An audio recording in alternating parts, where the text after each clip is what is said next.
So this is episode 2, or I guess episode 1, since I titled the first one episode 0 on April 13th at 5:03 p.m.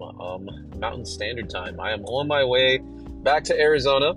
Arizona, like I wasn't in the same state. So I'm on my way back to Tucson from Scottsdale. Just baking it back from Andy Elliott and Bradley's Ultimate Closer Summit. I will say that I did in fact get a decent amount of information from the event on day 2. So the first day, which was yesterday, was probably the highlight for me though. And I won't say highlight because it was particularly enjoyable or fun or great, but what it was a day where, well, not a day, but just a specific moment in time where we were exercising collectively, like as a group, right? So it was just like an open exercise session for like an hour, and it started with a 2-hour run. And then after the run, we did some calisthenics in groups. So squats, push-ups, burpees, that sort of thing. And I was one of the bottom performers, if not the worst performer, while we were there. It's not like I was paying too much attention to other people, so I can't tell you exactly how bad everybody was, but I can tell you that I needed to be pushed and encouraged. And man, those guys in that group, like, they're extremely supportive. They give great, positive, and uplifting words to people who are being pushed. And then, like, this was actually something that I talked to my cousin about this morning. But in terms of the flavor of motivation that I found that's worked best for me, it's actually the opposite. So, like, I'm not particularly you're doing a good job, you're trying, you're going further than you thought you could, like, that's amazing.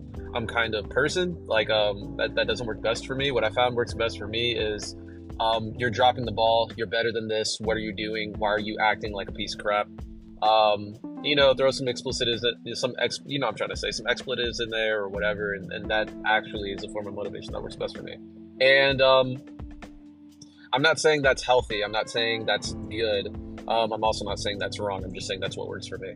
And of course, I think the culture and energy that they have in that room isn't one that's going to portray that kind of messaging. It's very uplifting, which is of no fault to them.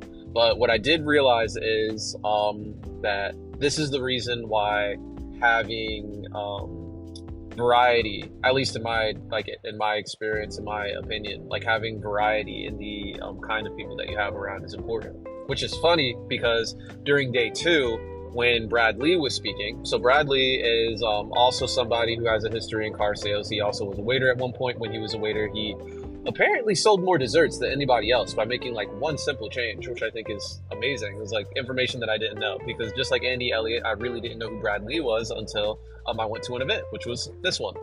And I inherently have seen these guys on my news feed and like understand that they are both popular and successful. And I also knew that Bradley was someone who trained Andy Elliott. Like, Andy Elliott paid for a mentorship with him, or coaching with him at some point in time. Like, those are all things that I knew, but other than that, I really didn't have too much information on these guys.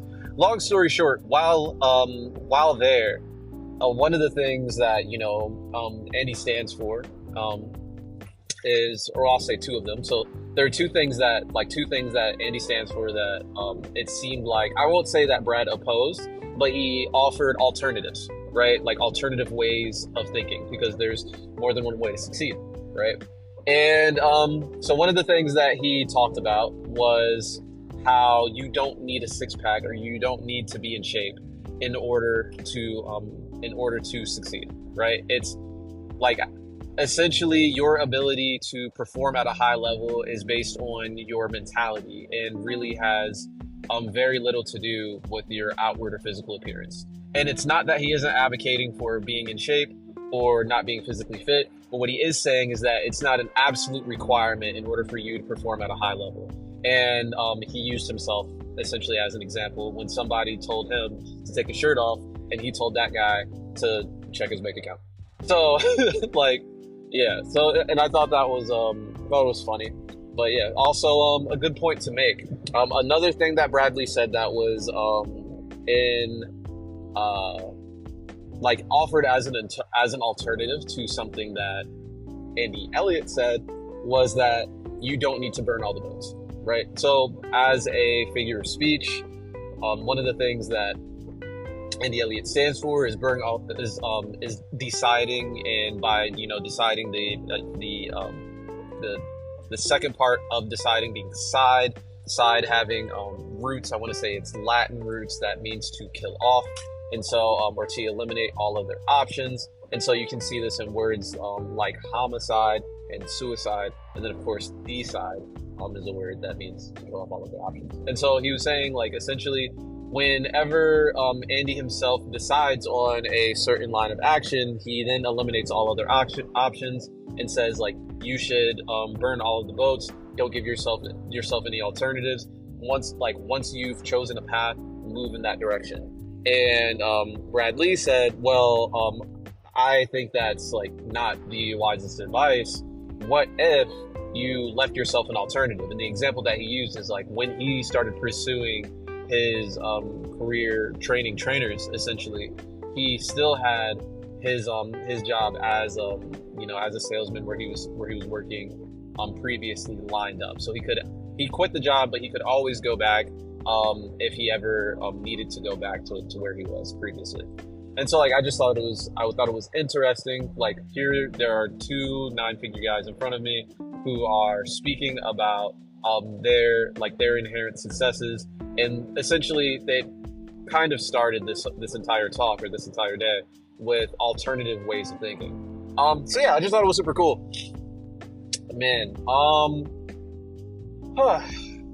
But yeah, so now I'm headed back down, and I have a lot to think about. When it came to like the actual workout, it just made me realize, like, man, when it comes to being physically fit and physically in shape, like, I do a lot in terms of like strength training. Like, I'm pretty strong, but yeah, the cardio that I've been doing has been like lackluster. And now it's just making me wonder, even when it comes to the strength training, if what I've been doing has been optimal, or if I've been entirely running under my potential this entire time. So like, while we did that exercise, like I said, I was one of like the bottom performers the entire time.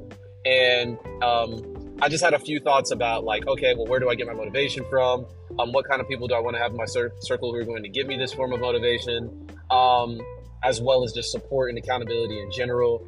Also, like, just the realization that this entire time when it comes to physical fitness, I thought I was trying, yet here I am realizing, like, wow, I really haven't been trying for it. Like, my performance was pretty bad, and I even had some questioning as to whether it was like a mental toughness thing or a physical fitness thing or a combination of both. And just the more that I think about it, the more I think it was a combination of both. And I think that there's work to be done in both areas. Not to say that, like, I'm like someone who's been giving zero effort or minimal effort this entire time, but the fact is, like, I can do better, and so I will do better. It's that simple. And I think personal accountability and recognizing one's flaws is important, because if you don't recognize your deficits, then how are you supposed to improve in those areas in which you are subpar? Yeah. I think that's pretty much it. Like, I think this episode is relatively short, but here we are with episode 1 and my realization of some of the things that I could do physically in order to improve myself, and some of the pressure has been alleviated when it comes to the current method, the mode of action that I'm currently taking, because alternatives do exist. That being said, I am going to go a lot harder and pursue the path in which I'm currently taking, with more,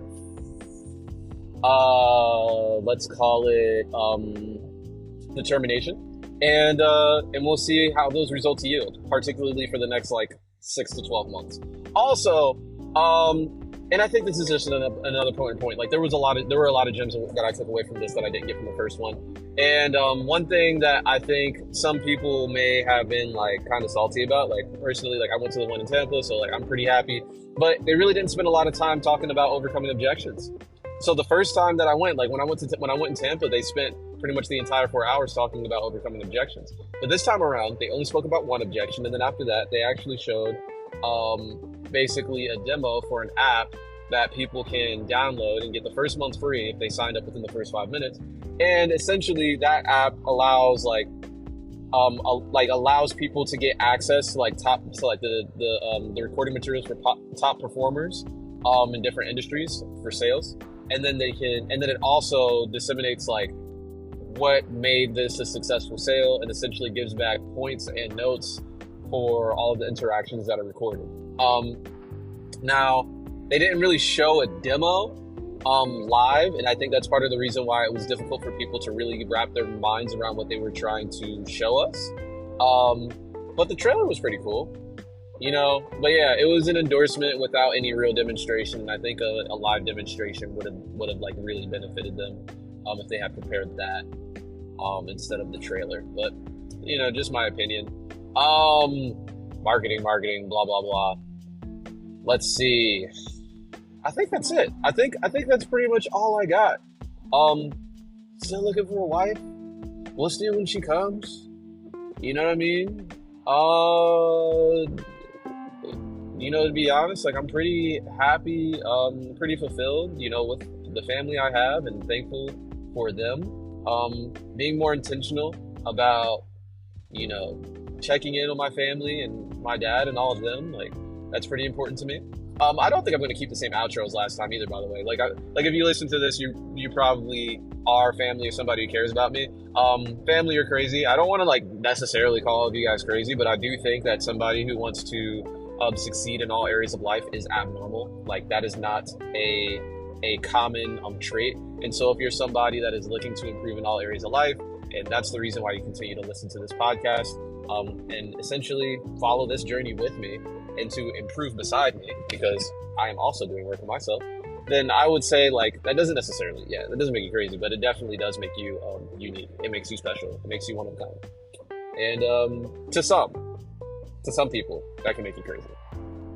I definitely view myself as crazy, but in that way, crazy for effectively believing that I am capable of doing those things, right? Some people would say that makes me delusional. I don't think believing that you have potential and that, God made you for something greater is delusional or narcissistic. But that's just my opinion. And yeah. Man, I said like that was pretty much going to be the end like 3 minutes ago. Yet here I am still talking. And yep, that's pretty much it. I'm kind of thinking of like an outro right now. And I think what I really want to say is, peace, love, gratitude to those who listen to me and are listening to this. And I will see you all in the next one. I'm going to call my dad now.